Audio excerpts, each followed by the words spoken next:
अस्सलामुअलैकुम दोस्तों, आज मैं आपके सामने एक ऐसा मुद्दा लेकर खड़ा हूं जो सिर्फ हमारी गाड़ियों का नहीं बल्कि हमारी जेब, हमारी सेहत और हमारी देश की अर्थव्यवस्था का है। सरकार ने हमको एक सपना दिखाया था। वो सपना था कि भारत अब E20 पेट्रोल पर चलेगा, यानी 80% पेट्रोल और 20% एथेनॉल। और हमसे कहा गया कि इससे प्रदूषण कम होगा, तेल पर खर्च कम होगा और किसान को मिलेगा सीधा फायदा। सुनने में दोस्तों ये सपना बहुत अच्छा लगता है, लेकिन हर सपना सच नहीं होता। कुछ सपने ऐसे होते हैं जो सिर्फ कागजों में चमकते हैं और जमीन पर उतरते ही घोटालों में बदल जाते हैं। आज की इस वीडियो में हम बात करेंगे ऐसे ही एक मुद्दे पर, और वो मुद्दा है E20 पेट्रोल स्कैम। सबसे पहले दोस्तों आप समझिए कि ये E20 प्लान था क्या। एथेनॉल बनता है मक्का, धान जैसी फसलों से, और सोच ये थी कि इससे किसान की फसल का दाम बढ़ेगा और देश का पैसा बचेगा। देश आयात भी कम करेगा और इससे प्रदूषण भी घटेगा, जिससे हवा साफ होगी। योजना तो अच्छी थी, लेकिन असली समस्या शुरू होती है सप्लाई और कंट्रोल में। अब आप समझिए कि इससे स्कैम कैसे होता है। कई पेट्रोल पंपों पर लिखा होता है कि E20 अवेलेबल, लेकिन हकीकत क्या है? वहां सही एथेनॉल की जगह मिलाया जाता है मिथेनॉल, सस्ता इंडस्ट्रियल सॉल्वेंट या फिर लोकल केमिकल, क्योंकि असली इथेनॉल की कमी है और जहां मिलता है वहां बहुत महंगा मिलता है। तो पंप मालिक और सप्लायर लालच में मिलावट का रास्ता चुनते हैं, जिससे गाड़ी का इंजन खराब होता है, माइलेज गिर जाता है और जनता ठगी जाती है। अब दोस्तों समझो कि इसमें हमारा नुकसान क्या है। आपने अपनी गाड़ी में पेट्रोल भरवाया, पहले माइलेज आता था 55 का और अब आने लग गया 40 का। गाड़ी खड़खड़ाने लगी और जो मैकेनिक है वो बोलता है कि पेट्रोल मिलावटी है।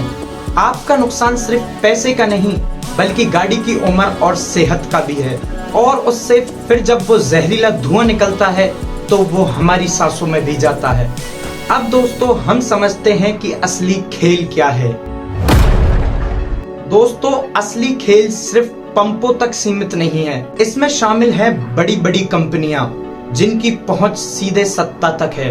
ये वो कंपनियां हैं जिनके बेडरूम में सिर्फ बिजनेसमैन ही नहीं बैठते बल्कि नेताओं से जुड़े रिश्तेदार और रसूखदार भी शामिल होते हैं। और जब कंपनियां और सिस्टम हाथ मिला ले तो जनता के फायदे के लिए बनी हुई योजनाएं सीधा पैसा कमाने का जरिया बन जाती है।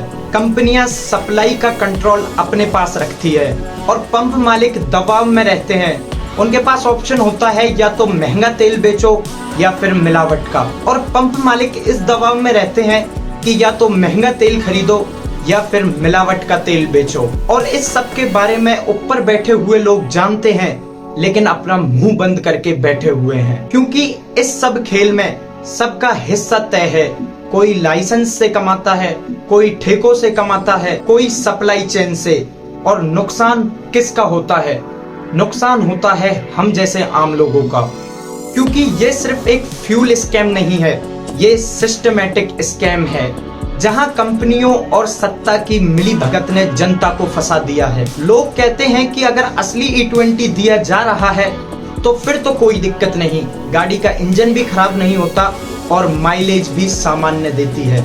लेकिन अगर मिथेनॉल और केमिकल मिला होता है तो गाड़ी का इंजन जल्दी घिसता है, गाड़ी की लाइफ कम होती है और प्रदूषण 2 गुना बढ़ जाता है। इसमें सरकार का जवाब आता है कि हम जांच कर रहे हैं, दोषियों को सजा जरूर मिलेगी। लेकिन हकीकत ये है कि क्या आपने कभी सुना है कि बड़ी बड़ी कंपनियों पर कार्रवाई हुई?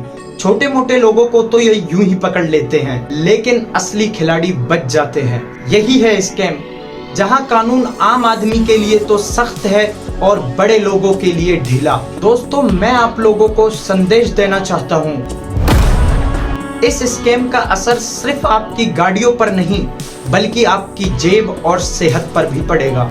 तेल खरीदते समय आप इन बातों का हमेशा ध्यान रखें।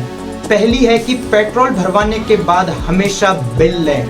दूसरा, माइलेज पर नजर रखें। तीसरा, अगर आपको गड़बड़ी लगे तो कस्टमर हेल्पलाइन नंबर पर इन सब बातों की शिकायत करें। याद रखना, आपकी आवाज ही बदलाव की शुरुआत है। दोस्तों, E20 एक सपना था भारत को क्लीन एनर्जी देने का, लेकिन आज ये सपना बन गया है E20 स्कैम। ये स्कैम सिर्फ मिलावट का नहीं, ये है कंपनियों, सप्लाई और सिस्टम की मिलीभगत का।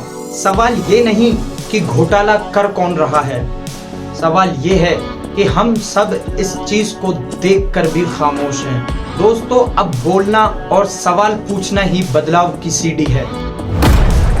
दोस्तों, मैं हूं फैयाज और आपने देखा E20 स्कैम। अगर आपको वीडियो अच्छी लगी है तो वीडियो को लाइक करना, और अगर इसी तरह की पॉलिटिकल वीडियोस देखनी है तो हमारे चैनल को भी सब्सक्राइब कर लेना। मिलते हैं अगले वीडियो में।